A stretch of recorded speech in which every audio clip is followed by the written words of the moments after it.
See, like 20 years ago, the Labour Party should have just banned Dianne Abbott from speaking. And that's coming from a free speech activist, right?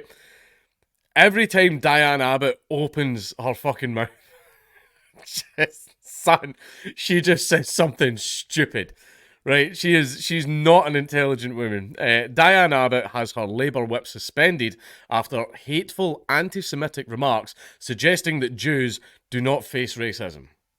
And I can tell you from personal experience that that is not true. As an administrator and expert of racism, I can tell you that that's not true. Miss Abbott subsequently released a statement saying she wished to wholly and unreservedly withdraw my remarks and disassociate myself from them. That's the problem with remarks. You can't disassociate yourself from your own remarks, right? If you're part of a group and then someone else in the group says some wild shit, you can then disassociate yourself from them and the group. That's something that you can do. You can't then come out and go, I hate Jews. Sorry, I didn't mean to say that. I would like to disassociate myself from my own remark. It doesn't work like that. That's going to get clipped. But Labour MP Dianne Abbott has had the whip suspended following remarks in which she suggested Jewish people do not face racism, but instead suffer prejudice similar to redheads. Now, I'm a little bit of a history buff. I don't remember any time redheads got kicked out of countries. And I don't remember any times that redheads get put in camps or anything like that either. Maybe there's just some historical event out there that happened that I'm just missing. I don't think it's similar, Dianne. I think it's I don't, not comparable, I would say. Miss Abbott wrote a letter to the Observer newspaper in response to an article which had the headline "Racism in Britain." Like I said, it's late. Britain is not black and white, it's far more complicated. The Hackney North MP said that she was responding to writer Tomiwa Owolade, claims that Irish, Jewish and traveller people all suffer from racism. Which is true. Yeah, it's true, they do. Especially travellers. Jesus. See how the whole meme of it's like, Europeans when they're talking about BLM and African migrants and blah blah, and they're all like, "Oh, such love, yeah, refugees are welcome here." And then it's like Europeans when they're talking about travellers, for lack of a better word, and it just shows you a picture of Hitler. Yeah, I mean, Jesus Christ, even the most liberal and left wing. Like people you will find in Britain, they'll talk about all this, diversity and inclusion, but as soon as you mention travellers, they'll go, well, and they'll just change it. I'm not even saying that as a bit, as a joke. It's interesting. They undoubtedly experience prejudice, Miss Abbott wrote. This is similar to racism, and the two words are often used as if they are interchangeable.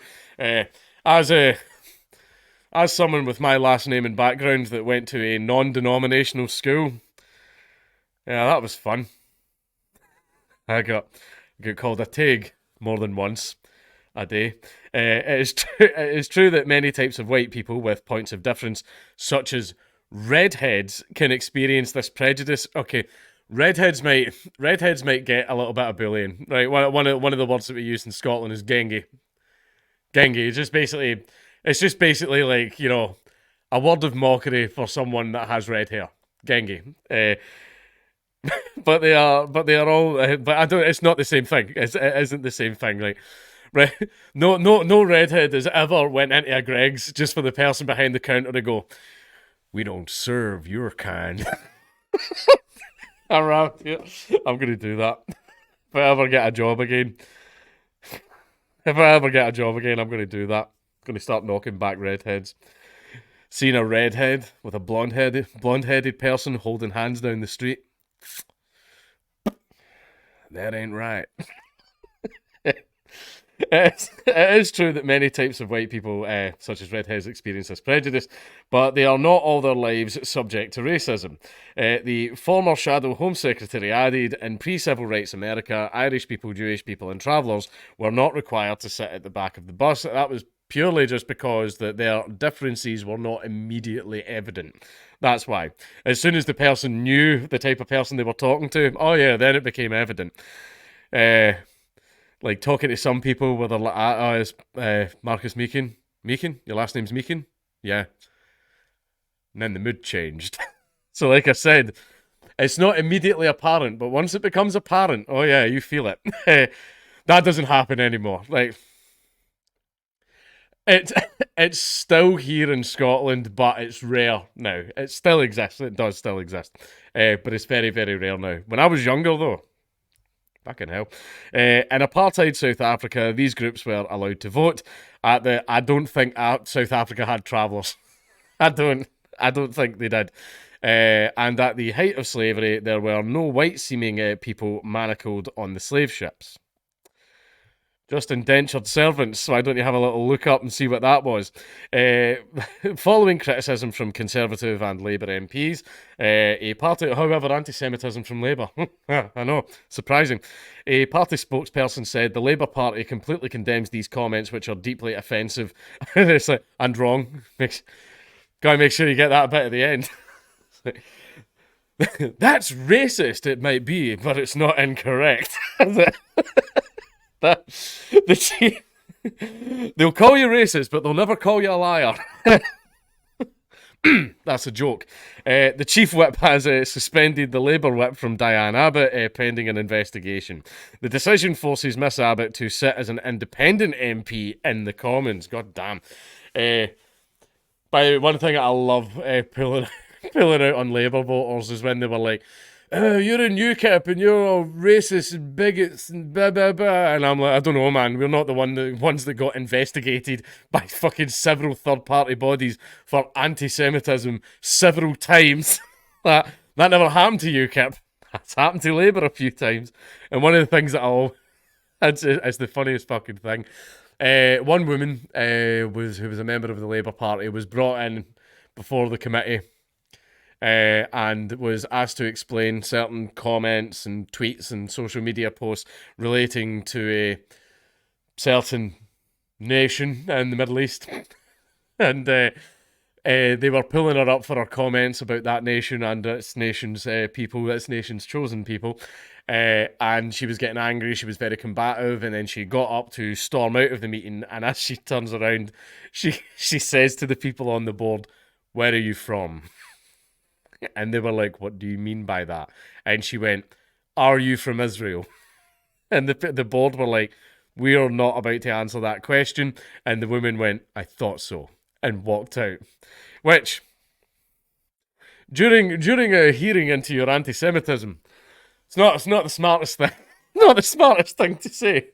I don't think she was in the party for long after that. Shortly after the letter was published, Miss Abbott issued a statement in which she said she wished to wholly and unreservedly withdraw my remarks and disassociate myself from them. The errors arose in an initial draft being sent, she wrote. So obviously I would completely believe that Dianne Abbott has the exact same thing as Joe Biden, where either other people manage her social media accounts or review every single thing she says to then rewrite it before it gets submitted to the press. That I completely believe. Or she doesn't do any of that. She doesn't have any of that. And what she's done is she's wrote the letter and thought, that sounds great, and then sent it and then went, sorry, that was an initial draft. Who doesn't reread? Pardon me, sorry, I'm trying to tone down the burping. Do you want to know why I burp so much in second channel videos? Is because I sit and drink fizzy juice. That's why.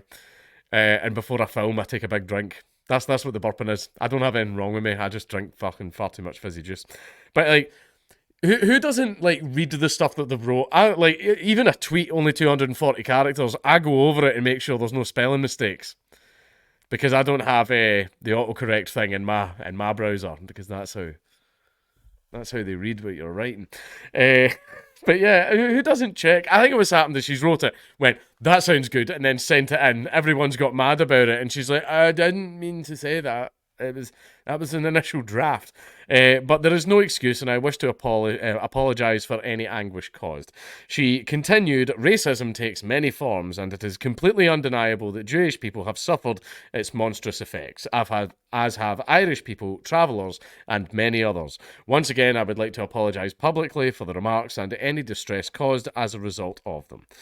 Criticism came from Tory MPs and from within Miss Abbott's party. Shadow Work and Pension Secretary Jonathan Ashworth said the letter was deeply offensive and deeply wrong. Energy Secretary Grant Shapps wrote on Twitter, once again, Jewish people have to wake up and see a Labour MP casually spouting hateful anti-Semitism. Once again, what was the one as well? When it was Jeremy Corbyn got constantly accused of you literally laid wreaths on the graves of Hamas terrorists that killed Jewish children, and he's like, no, I didn't. And then it's pictures of him holding the wreaths like next to Hamas. Politicians. Keir Starmer, are you actually going to do anything? Former Home Secretary Sajid Javid said he was appalled by this minimisation of racism against Jews and other groups who may not have a certain skin pigmentation. I completely agree. I believe other groups that don't have the same skin pigmentation also can experience racism. They can experience a lot of racism to the point where in the mainstream media, it's just completely fucking fine to say whatever the hell you want about them. Redefining racism in obscure ways damages the cause of tackling it, whether that's majority versus minority, minority versus minority, or other points of difference, he said. Comedian David Baddiel tweeted, and in the middle of the 20th century, 6 million Jews were murdered after being categorised as an inferior race. Not sure that's prejudice. The Labour campaign against anti-Semitism and her comments were simply unacceptable. The group said statistics show 1 in 5 Jews in the UK have suffered a racist attack, with more than 1 in 3 in the Gypsy, Roma and Traveller community reporting the same. One thing that is very interesting about that statistic is, see the 1 in 5 Jews in the UK that were attacked, you should look at the demographic makeup of the people that's doing it. It's very interesting. You should probably go check that. Miss Abbott is either woefully misinformed or deliberately bigoted. Neither should be tolerated, it added. The Board of Deputies of British Jews are... I was about to say, or as they're also known as, but I'm not going to... said the letter was disgraceful and her apology is entirely unconvincing. You must beg before the council. The Jewish Labour movement, Jesus, that must be a small group, said it supported the party's decision to suspend Miss Abbott, who it noted overcame racism and prejudice to become Britain's first black woman MP. And, whew, what a job she's done. She can count to 10 now. Americans won't get that joke, but the whole thing about Dianne Abbott and numbers, it's a big meme here. Look up her radio interview where she earned the name Dianne Abacus. Just look it up, you're in for a hoot. We should be unified in our struggle against racism, not divided against one another, it said. The removal of the whip makes Miss Abbott the 8th MP to be suspended from Labour. Rupa Huck, Jesus Christ, that sounds like just a noise you'd make after getting punched in the diaphragm, who had the whip suspended after being accused of making a racist comment about former Chancellor Kwasi Kwarteng, has since been reinstated. Jeremy Corbyn, who appointed Dianne Abbott as Shadow Home Secretary when he was leader, continues to sit as an independent MP after he was suspended by Labour over his reaction to a damning report by the Equality and Human Rights Commission into how anti-Semitism complaints were handled under his leadership.